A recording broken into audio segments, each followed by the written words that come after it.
Hello everyone, the Crime Life channel is with you. In this video, you will learn about the disappearance of Amy Lynn Bradley. The luxury cruise ship, Royal Caribbean Rhapsody of the Seas, sailed into the Caribbean Sea early on Saturday morning, March 21st, 1998. There were 2,000 idle passengers on board. They were going to have an unforgettable trip to one of the most beautiful islands of the Caribbean, Curacao, located 80 kilometers from Venezuela. The liner was a whole entertainment complex. There were bars, nightclubs, and a cinema, 2 saltwater pools, a steakhouse, a pizzeria, a private bakery, a SPA, a fitness room, restaurants with Mexican, Italian, and Asian cuisine. On the deck, a 23-year-old girl in sunglasses, shorts, and a bright t-shirt was blissfully squinting from the bright spring sun. She has a refreshing lemonade in her hands. Celine Dion's hit, My Heart Will Go On, from the acclaimed Titanic, is being softly broadcast on the radio. A light sea breeze is blowing. That's it. Happiness. The girl dangles her tanned bare feet, admiring the sunny panorama. Her name is Amy Lynn Bradley, and she just graduated from the University of Virginia. Soon, Amy planned to start working at a computer consulting company soon, but in the meantime, have a good rest in the company of her parents and younger brother Brad, who turned 21. Ron and Willow Bradley, middle-class Americans, decided to treat their children to a week-long cruise. The brother and sister immediately attracted attention. They burned out at parties, had fun, and danced until they fell. Dark-haired with short hair, surprisingly plastic sociable, Amy danced insidiously and soon became a local star. She quickly made new friends and participated in all the entertainment activities. Mr. Bradley did not like the close attention of men, both vacationers and the staff of the liner, to his pretty, lively daughter. Ron made remarks to Amy several times, but she waved him off. "Dad, I'm fine. I'm not doing anything wrong, and I know how to stand up for myself." Ron had no doubt about the latter. His daughter was an excellent athlete. She was equally successful in basketball and swimming. Amy Lynn had been living separately from her parents for a year and considered herself an independent and reasonable girl. She planned her budget, studied, played sports, worked as a lifeguard on the beach, got a bulldog named Daisy, and rented an apartment. Of course, Ron and Willow didn't encourage some things. My daughter, as a sign of her special love for basketball, got a tattoo under her shoulder blade. The Tasmanian devil twirls a basketball on one finger. Oh, these modern youth. Children do not think at all about how it will look in 20 years. And now Ron was trying hard to keep his obsessive thoughts away from himself. What could possibly happen to Amy, traveling with her parents and almost constantly in the company of her brother on board a comfortable cruise ship? On that ill-fated evening, March 23, 1998, the liner docked at Curacao, which was marked by a chic dinner on the upper deck of the ship. The guests, dressed according to the dress code, men in suits, ladies in evening dresses, enjoyed delicious food and drinks. For dinner, Amy chose a long black dress with straps that effectively accentuated her figure. Well-trained waiters in white gloves, expensive dishes, chandeliers playing with diamond radiance, dishes from the chef. Everything was solemn and festive. Mr. Bradley and his wife, tired of a boat trip and a plentiful dinner, preferred to go to bed early, and Amy and Brad went to a party at the ship's Mardi Gras nightclub to listen to live music and have fun until dawn. The brother and sister were sipping cocktails, and when the disco started, they went to the center of the dance floor. Musician Alistair Douglas from the ship's band Blue Orchid began to show Amy signs of attention, treated her to drinks, and invited her to dance. The girl behaved uninhibitedly and flirted with him with pleasure. A local photographer captured Amy dancing with Alistair. The couple paid tribute to the hot drinks. According to Douglas, he left the party around 1 o'clock in the morning, and Amy stayed with her brother to have fun. Brad gave up first and left the party. At about 3:35, he appeared in his cabin, which was recorded by the computer door lock system. Amy smoked a cigarette, admired the night sky, and 5 minutes later came to the cabin. Before going to bed, the brother and sister went out on the balcony of the cabin and chatted for a while. Amy, excited by dancing, settled down to sleep on the balcony in a chaise longue. It was stuffy in the cabin. Ron woke up around 5:30 and saw Amy sleeping peacefully on a chaise longue on the cabin balcony. Mr. Bradley fell into a shallow sleep, but for some reason could not sleep. He opened his eyes at 6 in the morning. The daughter mysteriously disappeared from the balcony, as if she had disappeared into thin air. Ron immediately woke up his wife and son. The parents thought that the girl had gone to an early breakfast, but her shoes were still there. Couldn't she have left barefoot, taking only cigarettes and a lighter? The family panicked and went in search of Amy. Ron appealed to the ship's crew to help find Amy and announced the girl's disappearance over the loudspeaker, but the management objected. "Mr. Bradley, it's early in the morning, and we can't wake the passengers and make a fuss. Let's wait until 8 o'clock and make an announcement." Amy's worried relatives searched for her all over the ship and sent her messages on her pager, but the girl did not respond.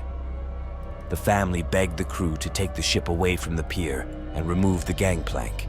If Amy is kidnapped and is with the kidnapper, then the criminal will not be able to leave the liner. The security service ignored the requests of the relatives. Many of the passengers disembarked unhindered and went on a tour of the island of Curacao.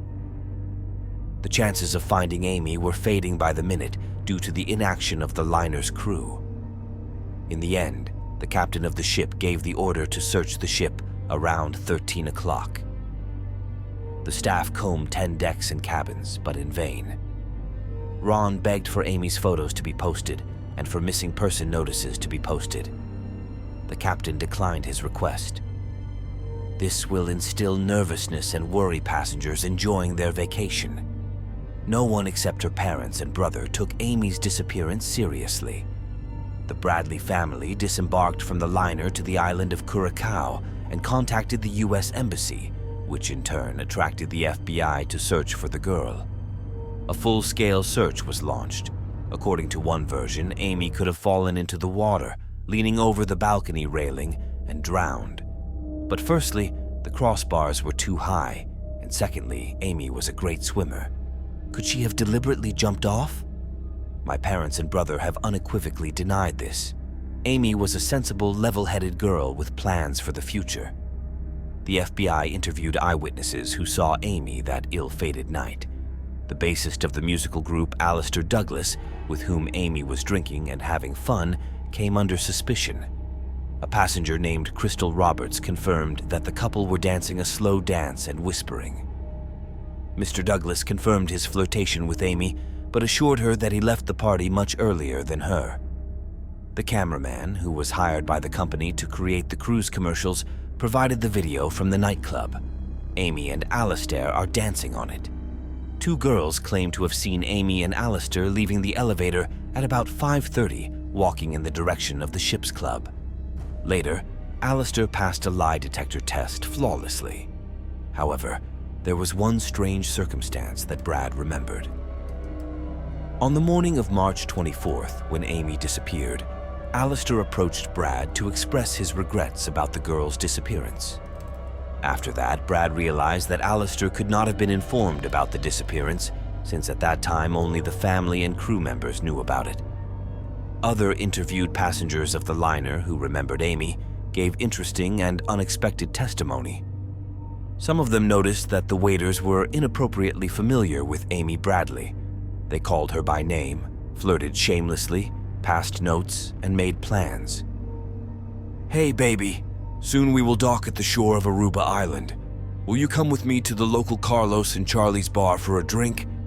By the way, it was in this bar in 2005 that the infamous young American Natalie Holloway disappeared. Meanwhile, the FBI discovered that the liner's crew did not conduct a thorough search of the ship. They only briefly examined the toilets and public areas without looking into the cabins of staff and passengers. Amy's family was furious. Eva Bradley, Amy's mother, recalled a strange circumstance during dinner on the eve of her daughter's disappearance. The ship's photographer took pictures of all the guests of the restaurant. Later, the photos were displayed at the booth at the entrance to the restaurant so that passengers could buy the pictures they liked. Remarkably, Amy was photographed a lot that evening and night, but for some reason all the photos with her disappeared. The further the FBI delved into the case, the more frightening the details became clear.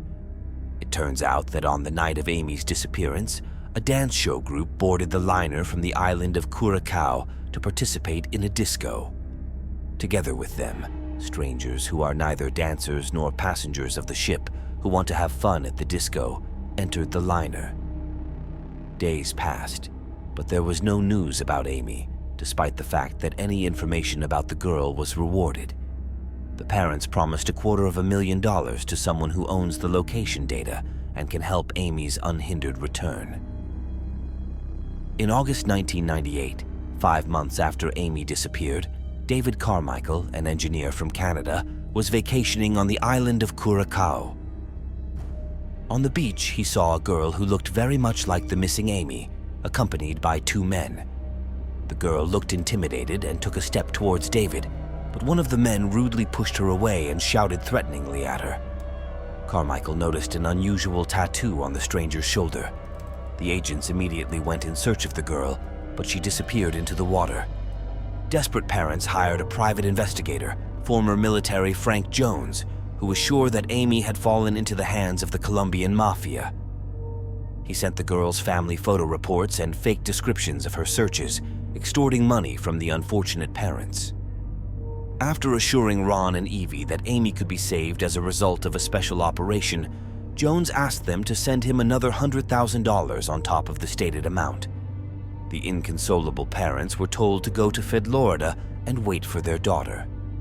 Unfortunately, Jones turned out to be a con man who was leading the Bradley family by the nose. The pseudo-detective squandered their money in bars and entertainment centers, for which he paid a prison sentence. A quarter of a century has passed since the disappearance of the girl, but the matter has not moved forward. According to one anonymous witness, he met a girl who looked like Amy Lynn Bradley in a brothel on the island of Curacao in 1999. She may have been sold into slavery. The girl looked distraught and depressed. This man sent a photo of a sex worker to Amy's parents by email only in 2005.